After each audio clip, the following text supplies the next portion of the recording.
السلام علیکم۔ آج کی کہانی ہے وہ کون تھی۔ میرے والد ریلوے میں گارڈ تھے۔ 1947 میں جب میں نے BA کیا اسی سال وہ انتقال کر گئے۔ ان کے ایک دوست رام لال تھے جو ریلوے ہیڈ کوارٹرز میں ایک بڑے افسر تھے۔ ایک دن وہ مجھے اپنے ساتھ انگریز چیف آپریٹنگ سپرنٹینڈنٹ کے دفتر لے گئے۔ اس انگریز افسر نے مجھے ایک مرحوم ریلوے ملازم کا بیٹا ہونے کے ناطے بطور گارڈ بھرتی کر لیا۔ 6 ماہ کی ٹریننگ ختم ہوئی تو کچھ دنوں بعد حیدرآباد میں ٹرانسفر کر دیا گیا۔ نوکری گھر سے اس قدر دور تھی مگر تنخواہ اس وقت کے حساب سے 100 روپے معقول تھی۔ میں ٹرین میں سوار ہو کر اگلے دن شام کے دھندلکے سے پہلے حیدرآباد پہنچ گیا۔ اسٹیشن ماسٹر سے ملا جس نے مجھے ایک کلی کے سپرد کر دیا کہ فرسٹ کلاس ویٹنگ روم میں لے جاؤ، یہ نئے گارڈ صاحب آئے ہیں۔ کلی نے بستہ اٹھاتے ہوئے میرے بارے میں پوچھا۔ میں نے اسے بتا دیا کہ کراچی کا رہنے والا ہوں تو اس نے بتایا کہ وہ بھی کراچی کا رہنے والا ہے۔ حیدرآباد کا ویٹنگ روم اس زمانے میں ایک پہاڑی پر تھا اور ریٹائرنگ روم بھی وہیں تھا۔ اس نے ویٹنگ روم میں بستر بچھا دیا، وہیں میرا سامان بھی رکھ دیا۔ میں کھا پی کر سو گیا۔ پنکھا چل رہا تھا۔ نہ معلوم کس وقت میری آنکھ کھلی تو کمرے میں کسی کی موجودگی کا احساس ہوا۔ انجنوں کی شنٹنگ اور گڑگڑاہٹ لگاتار سنائی دے رہی تھی۔ گھڑی دیکھی تو رات کے 2 بج رہے تھے۔ بڑی مشکل سے دوبارہ آنکھ لگی مگر کچھ دیر بعد اسی احساس کے ساتھ آنکھ کھل گئی کہ کمرے میں کوئی موجود ہے۔ اٹھ کر دروازہ کھولا، باہر دیکھا اور پھر بند کر دیا۔ لیمپ کی بتی اونچی کر کے دیکھا تو کچھ بھی نہ تھا۔ اس کشمکش میں صبح ہو گئی۔ میں نے دفتر جا کر ڈیوٹی شیڈیول لیا اور سب سے سلام دعا کی۔ اسی دن پرکاش نے بھی ڈیوٹی جوائن کی تھی۔ وہ لاہور سے آیا تھا۔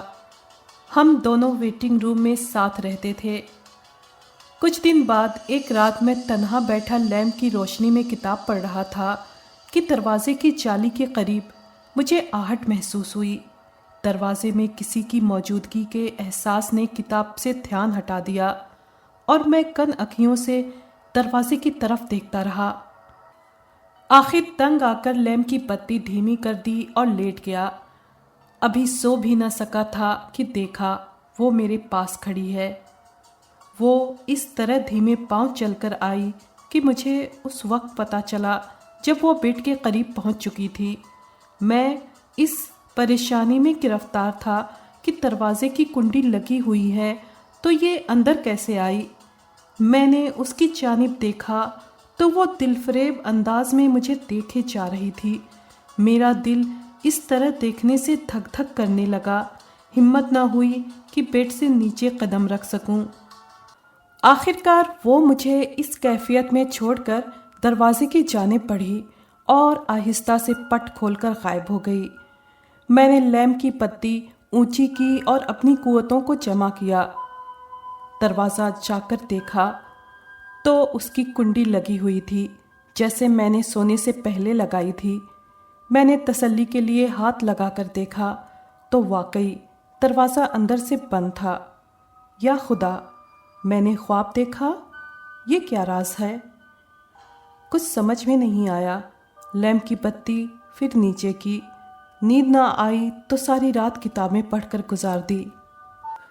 اگلی صبح جب کمرے کی صفائی کرنے والا آیا تو اسے میں نے سارا واقعہ سنایا۔ اس نے انجان بنتے ہوئے کہا کہ یہ میرا وہم ہے یا میں نے کوئی خواب دیکھا ہے۔ میں نے مذاق کے ڈر سے دفتر میں بھی اس واقعے کا ذکر نہیں کیا۔ اب تو یہ روز کا معمول ہو گیا۔ میں نے اپنی منگیتر بانو کے لیے جس قدر شعر یاد کیے تھے وہ اکیلے کمرے میں اکثر گنگناتا رہتا تھا۔ وہ اکثر سنتی رہتی۔ در حقیقت وہ بہت معصوم اور بے ضرر معلوم ہوتی تھی۔ رات کے وقت ایک مرتبہ ضرور کمرے کا چکر لگاتی۔ کہاں سے آتی، کیسے آتی، اب یہ مسئلہ میرے سوچنے کا نہیں تھا۔ وہ آتی اور چپکے سے میرے سامنے بیٹھ جاتی اور میں اسے شعر اور اکثر اخبار پڑھ کر سناتا۔ وہ سب کچھ بغور سنتی، اس کی آنکھوں میں شرارت ہوتی۔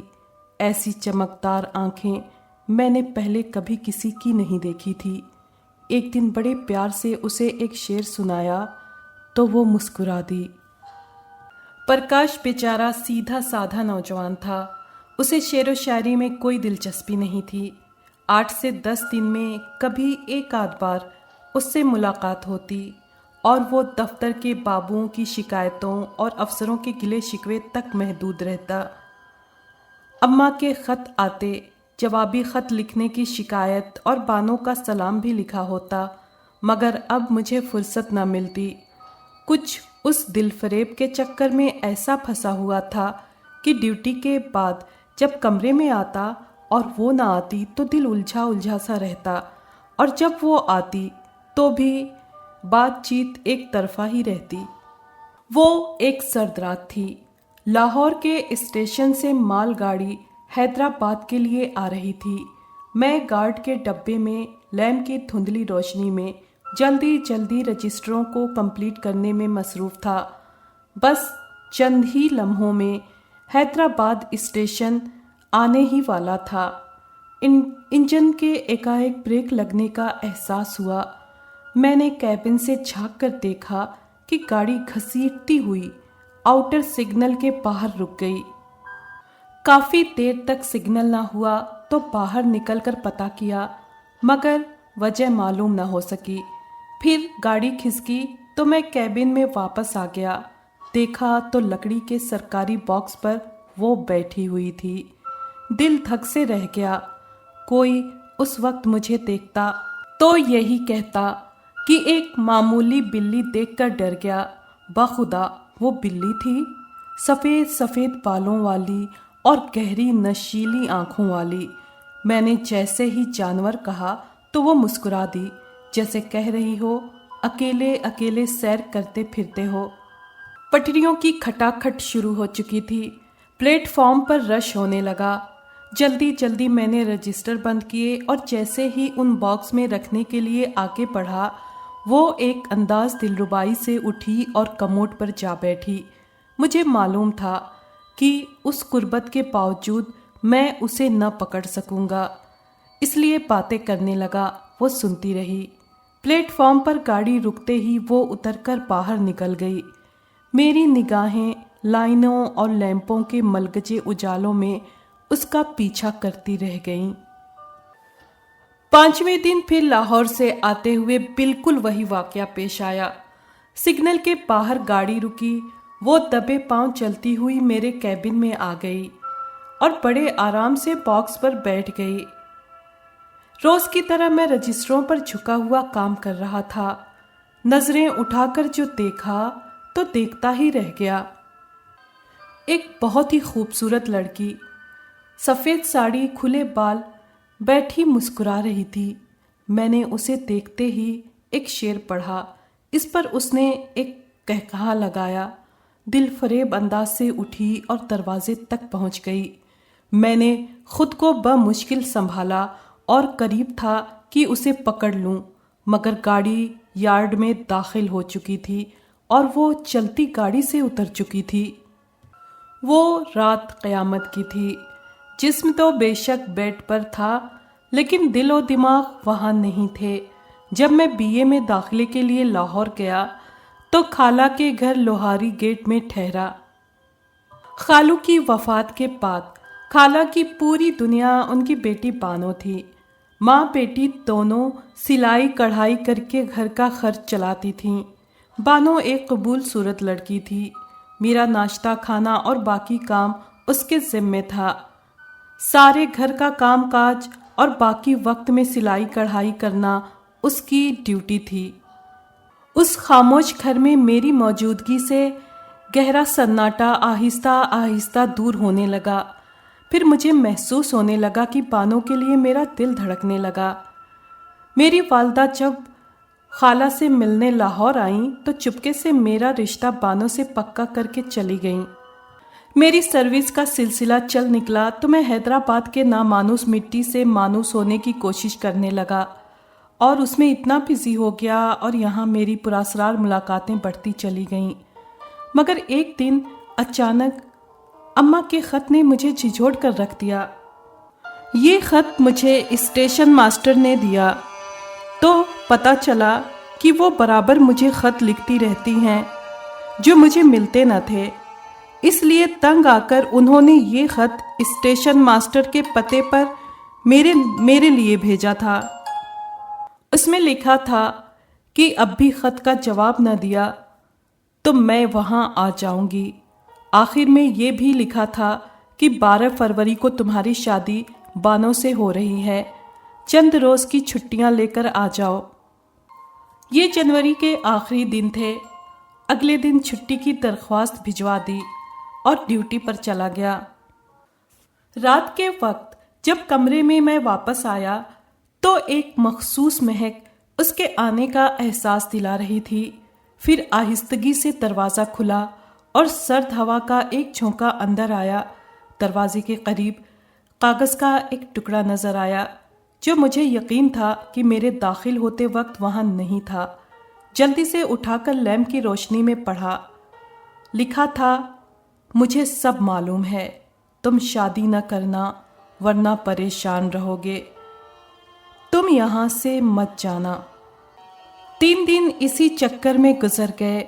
پرکاش کو میں نے سب باتیں بتا کر مشورہ مانگا تو اس نے کہا، یہ سب وہم ہے، تم شادی کر لو اور بھابھی کو جب لاؤ تو حیدرآباد میں کوئی مکان لے لینا اور آرام سے رہنا، یہ کمرہ چھوڑ دو تاکہ وہ نظر نہ آئے۔ فروری کے شروع میں لاہور آ گیا اور شادی ہو گئی۔ 15-20 دن آرام سے رہا۔ اسی دوران پرکاش کا خط آیا کہ اس نے 20 روپے ماہوار پر ایک مکان کرائے پر لے لیا ہے جو حیدرآباد اسٹیشن کے قریب ہے۔ جب تم آؤ گے میں اسٹیشن پر ملوں گا۔ بانو کو لے کر میں حیدرآباد آ پہنچا تو پرکاش وعدے کے مطابق مل گیا۔ یہ ایک کمرے کا مکان تھا۔ اس نے صفائی کرا دی اور میرا سارا سامان سیٹ کرا دیا۔ میں اور بانو ہنسی خوشی رہنے لگے۔ کچھ دنوں کے بعد ایک عجیب واقعہ پیش آیا۔ میں 2 روز کی ڈیوٹی سے واپس آیا تو کافی دیر تک دروازہ کھٹکھٹانے کے بعد بانو نے دروازہ کھولا۔ وہ بخار سے تپ رہی تھی اور چادر میں لپٹی ہوئی تھی۔ اس سے بولا بھی نہیں جا رہا تھا۔ بہت تسلی دلاسے کے بعد اس نے بتایا کہ پچھلی صبح وہ جب باتھ روم سے واپس آئی تو اس کے کمبل میں ایک سفید بلی بیٹھی تھی جو اسے گھور گھور کر دیکھ رہی تھی۔ بانو طبیعتاً بہادر تھی۔ اس کو مارنے کے لیے جو آگے بڑھی تو بلی نے اس پر حملہ کر دیا۔ تمام قمیص پھاڑ دی۔ بلی نے اس کو بے حال کر دیا۔ قسمت سے دودھ والی آ گئی۔ اس نے بلی کو بھگایا ورنہ معلوم نہیں کیا ہو جاتا۔ میرا ماتھا تو پہلے ہی ٹھنکا تھا مگر میرے پاس سوائے اسے تسلی دینے کے لیے کہ کچھ نہ تھا۔ ڈسپینسری سے مرہم پٹی کرا دی اور دوا دلا دی۔ 3 دن میں وہ ٹھیک ہو گئی۔ اب جب میں ڈیوٹی پر جاتا تو وہ پڑوسن کی لڑکی کو بلا کر اپنے ساتھ رکھنے لگی۔ ایک رات جب میں گھر واپس آیا تو بانو پر پھر وہی دورہ پڑا ہوا تھا۔ اس کی حالت بہت خراب تھی۔ سر کے بال کھلے تھے۔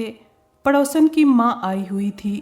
وہ بولی، بھائی 2 روز سے بانو کا یہی حال ہے، کچھ کھایا نہ پیا، روئے جاتی ہے۔ میں نے ان کو تو رخصت کر دیا اور بانو کی دل جوئی کرنے لگا۔ پھر اسے دودھ پلا کر سلا دیا۔ صبح میں نے ناشتہ تیار کیا۔ وہ بہت کمزور ہو گئی تھی۔ بہرحال کچھ طبیعت سنبھلی تو اس نے بتایا کہ پرسوں آپ کے جانے کے بعد بلی پھر آئی تھی۔ دیکھتے ہی دیکھتے وہ کتے کے برابر ہو گئی۔ اتفاق سے اسی دن خالہ لاہور سے آ گئیں۔ میری جان میں جان آئی۔ میں بانو کو ریلوے اسپتال لے گیا اور دوا وغیرہ دلوائی۔ اس طرح خالہ کی موجودگی میں اسے آرام کا موقع بھی مل گیا، لیکن اس کے بولنے کی طاقت بالکل ختم ہو چکی تھی۔ اب میں تھا اور ڈاکٹروں حکیموں کے چکر۔ حیدرآباد کے مشہور ڈاکٹر سے علاج کرایا اور حکیموں سے بھی علاج کرایا، مگر کوئی فائدہ نہ ہوا۔ بانو سوکھتی چلی گئی اور پھر چلنے پھرنے سے بھی معذور ہو گئی۔ میں اپنے آپ کو اس کا مجرم سمجھنے لگا۔ 3 مہینے اس مکان میں اسی طرح گزر گئے۔ جون کا مہینہ تھا، گرم راتوں میں ویسے بھی نیند نہیں آتی۔ صحن میں بانو اور خالہ کے بیڈ ڈال دیے تھے۔ اس دن پرکاش بھی آ گیا۔ ہم دونوں نے دروازے کے باہر اپنے پلنگ ڈال لیے۔ معلوم نہیں کہ کس وقت آنکھ کھلی تو خالہ کی آواز نے چونکا دیا۔ اندر گیا تو معلوم ہوا کہ بانو بیڈ سے غائب ہے۔ کمرے میں دیکھا دروازہ کھلا تھا جو خالہ نے اندر سے بند کر رکھا تھا۔ میں دروازے کی طرف بھاگا۔ مکان کے سامنے دور دور تک کچھ بھی نہ تھا۔ پچھلی جانب ریل کی پٹریاں تھیں۔ میرے ساتھ پرکاش بھی تیز تیز چل رہا تھا۔ چاندنی رات میں صرف پٹری چمک رہی تھی۔ تھوڑے فاصلے پر مجھے کچھ پڑا نظر آیا۔ کیا دیکھتا ہوں کہ بانو کا مردہ جسم پڑا ہے۔ بانو کی بے جان لاش کو میں گھر اٹھا لایا۔ دیکھا تو بانو کا جسم جگہ جگہ ادھڑا ہوا تھا، جیسے کسی خونخوار درندے نے اسے پھمپھوڑ ڈالا ہو۔ پرکاش نے میرے کندھے پر ہاتھ رکھ کر حوصلہ دیا، جیسے وہ سب سمجھ گیا ہو۔ خالہ بے حال ہو گئیں۔ قصہ مختصر، سب سامان چھوڑ کر میں حیدرآباد سے کراچی چلا آیا۔ بانو کو حیدرآباد سندھ کی مٹی کے حوالے کر دیا۔ نوکری سے چھٹی پر بیٹھ گیا اور پھر کراچی ٹرانسفر کرا لیا۔ ایک عرصے بعد دوسری شادی کر لی۔ اب پوتے پوتیاں ہیں۔ جب بھی یہ ہولناک سانحہ یاد آتا ہے تو دل بیٹھ سا جاتا ہے اور سوچتا ہوں کہ وہ کون تھی۔ اگر آپ کو یہ کہانی پسند آئی ہے تو پلیز لائک اور شیئر کریں اور کمنٹ باکس میں اپنی رائے کا اظہار کیجیے۔ اگر آپ نے ہمارے چینل کو ابھی تک سبسکرائب نہیں کیا ہے تو پلیز سبسکرائب کر لیں اور بیل آئیکن کو پریس کر دیں تاکہ آنے والی ہر کہانی کا نوٹیفیکیشن آپ کو مل سکے۔ شکریہ۔